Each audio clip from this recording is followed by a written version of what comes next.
نرگس ایک ناچنے والی لڑکی تھی، میں اسے حج پہ لے گیا، پہلے میں نے بہت سے تانے سنے اور پتہ نہیں کیا کیا کچھ سنا، پھر اس کو بیٹی بیٹی کہہ کر ساتھ لے کے چلا، میدان عرفات میں پہنچے تو شام کو وہ بہت زارو قطار رو رہی، جب شام ہوئی کیا ہوا؟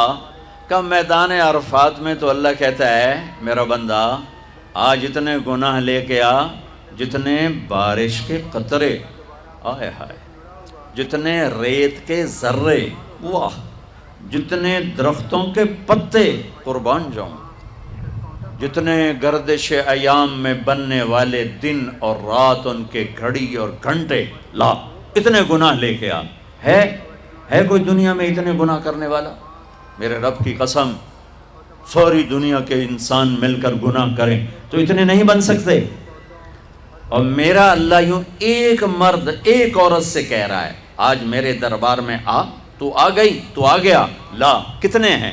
بارش کے قطروں کے برابر، جی ہاں، درختوں کے پتوں کے برابر، جی، ریت کے ذروں کے برابر، جی، گردش ایام میں بننے والے دن رات کے برابر۔ 25 ارب سال سے دن رات بن رہے ہیں، 25 ارب سال سے دن رات بن رہے ہیں، جی۔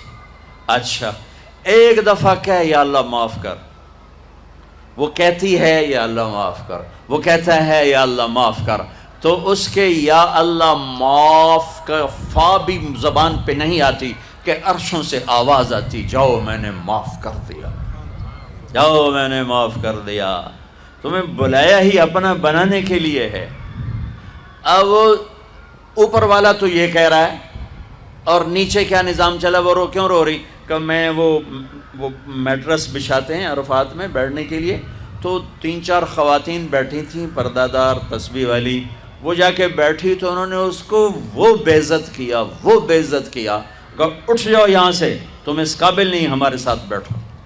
ہائے ہائے ہائے،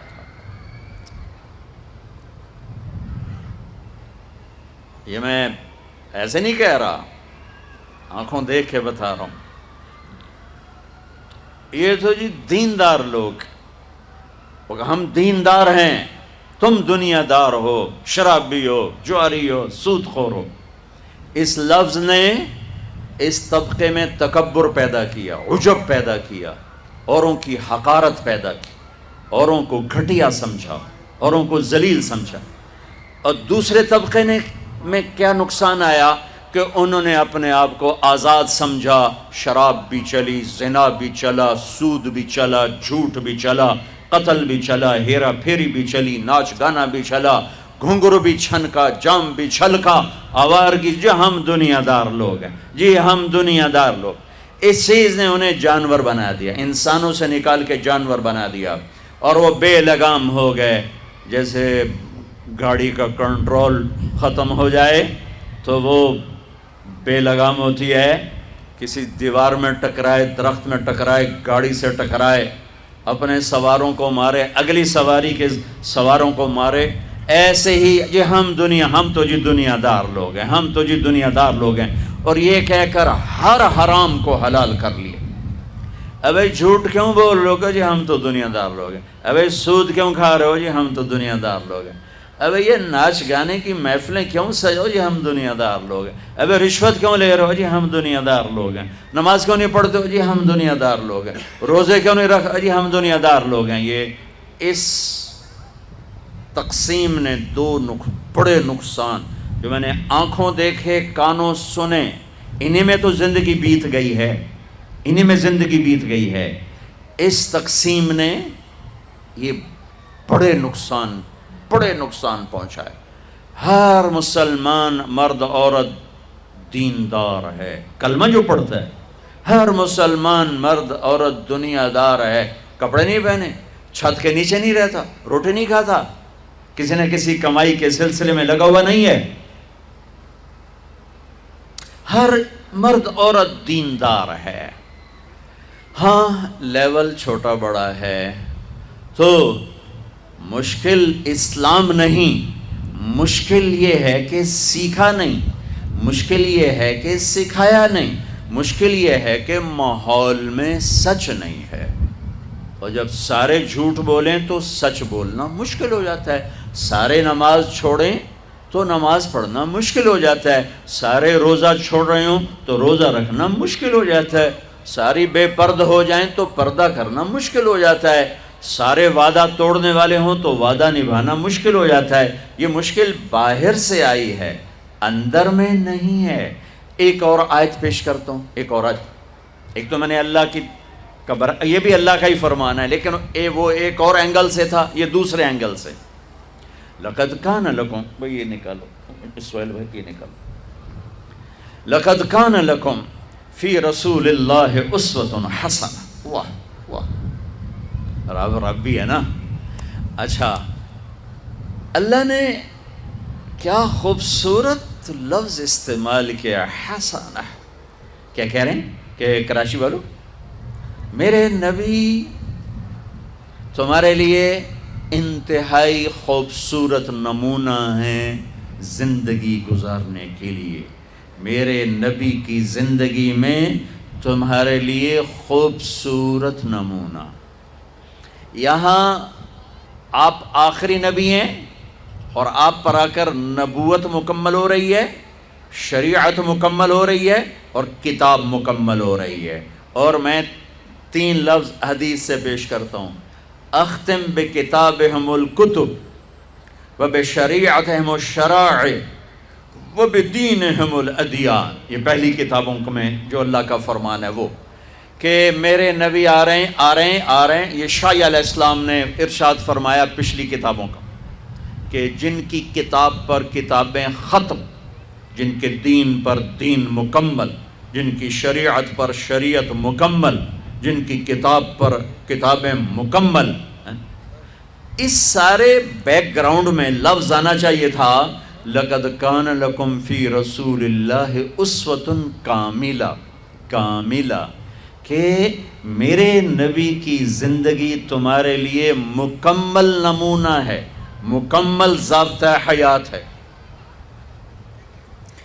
اللہ نے کامل کا لفظ چھوڑ کر حسنہ،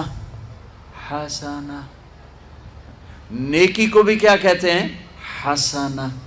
سبحان اللہ، حسنہ کسے کہتے ہیں؟ خوبصورت، خوبصورت۔ میرے اللہ کہہ رہے ہیں میرے نبی تمہارے لیے بہت خوبصورت نمونہ ہیں۔ نیکی کو کہا خوبصورت چیز، اپنے حبیب کی زندگی کو کہا خوبصورت نمونہ۔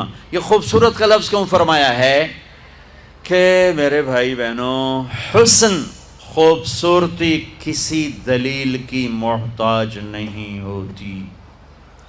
وہ خوبصورتی آواز میں ہو جادو جگائے گی، وہ منظر میں ہو دل کو کھینچے گی، وہ شکل میں ہو دل کھینچیں گے، وہ کلام میں ہو جادو ہوگا، وہ اشعار میں ہو انسان جھومے گا، وہ کسی گھر میں ہو، کسی برتن میں ہو، کسی سواری میں ہو، کسی پھول میں ہو، کسی پرندے میں ہو، کسی پہاڑ میں ہو، کسی دامن میں ہو، کسی شکل میں ہو، کسی آواز میں ہو، کسی صورت میں ہو، تاج محل میں ہو یا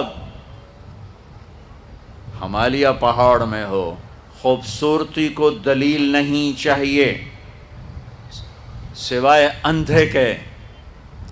اندھے کے۔ ہر پڑھا لکھا ان پڑھ حسن سے متاثر ہوتا ہے۔